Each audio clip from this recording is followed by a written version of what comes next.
Diversification. Many investors miss an important point. When you've been investing for a while, you've probably heard, don't put all your eggs in one basket. Maybe you've heard the opposite while using the same analogy. Put all your eggs in one basket and watch it. Investors who are smart avoid risk. Buying a lot of companies in the stock market will reduce your portfolio risk, says the first camp. Even if one of your companies goes down, you've got the others. In contrast, the second camp says you should understand your companies better if you own too many. Let me tell you today that these two groups often need to catch up on an essential point, and in a way, they're both wrong. Here are the best tips and tools for investing in the stock market. Let's say you're around 30 and live in the US. Don't worry if this doesn't apply to you. You'll probably relate to this video's point anyway. According to the Bureau of Labor Statistics, you make about $50K a year. Assume you work until you're 70. Remember, this is just a thought experiment before the FIRE community starts screaming at me. Take it easy. Also, we'll assume your wage will rise like it has during the last 40 years, which is about 3.5% a year. Additionally, as you get older, your salary will go up a little more because you have more experience. That means you'll make $5.2 million in your lifetime. That's not bad. Now we're getting closer to the point. Your income is an asset, and a pretty damn big one at that. Maybe no surprise there, but stay with me. How does this affect conventional advice about diversification? A lot of assumptions need to be worked out. Let's say you live in Texas and make $42K a year. That's about $4.3 million over your lifetime after taxes. As investors, we know a bird in the hand is worth more than a bird in the bush. The money you have today is worth more than the money you'll have tomorrow. Let's apply a discount rate of 10% to all your salary cash flows in the future. You'll get something called the net present value of your future salary if you add all this up, $710,000. Let me ask you something. What's your current savings? According to the Fed's 2019 survey of consumer finances, households under 35 have a median net worth of $14,000. Regardless of how you measure this, your current savings and stock market investments don't even come close to the net present value of your salary.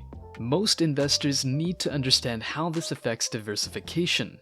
The "do not put all your eggs in one basket" group says, the one universal rule that people in finance know is diversification. It's the only free lunch. You've got to diversify. Single stocks are a bad place to invest money. You're much better off being spread out and well diversified. Knowing how to diversify well is more important than almost anything. People don't understand this.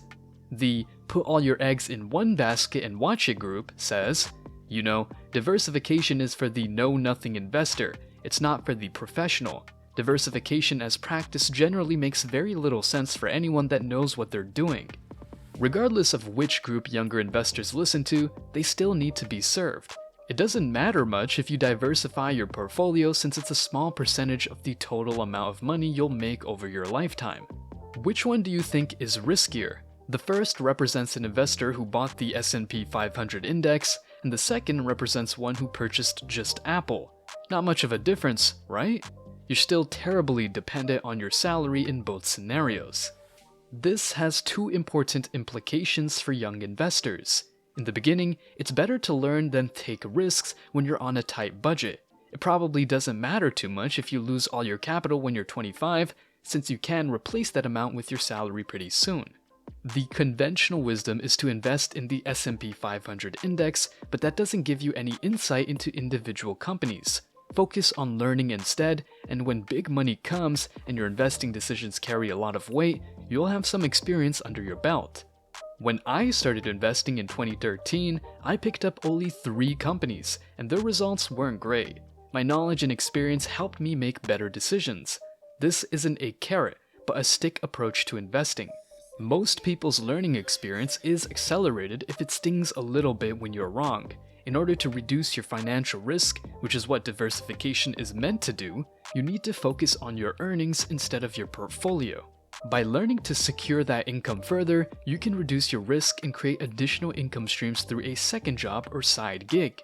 You should also keep your mind and body healthy by working out and eating well. As a result, diversification should be highly age dependent. It's not necessary to diversify if you're just out of college and want to invest your first $2,000 right away. I just want to add one caveat. Only invest money you can afford to lose. Meanwhile, someone approaching their 60s and 70s should spread their bets a bit more. I hope you liked the content and learned a thing or two about diversification. Thank you for watching, and see you in the next video.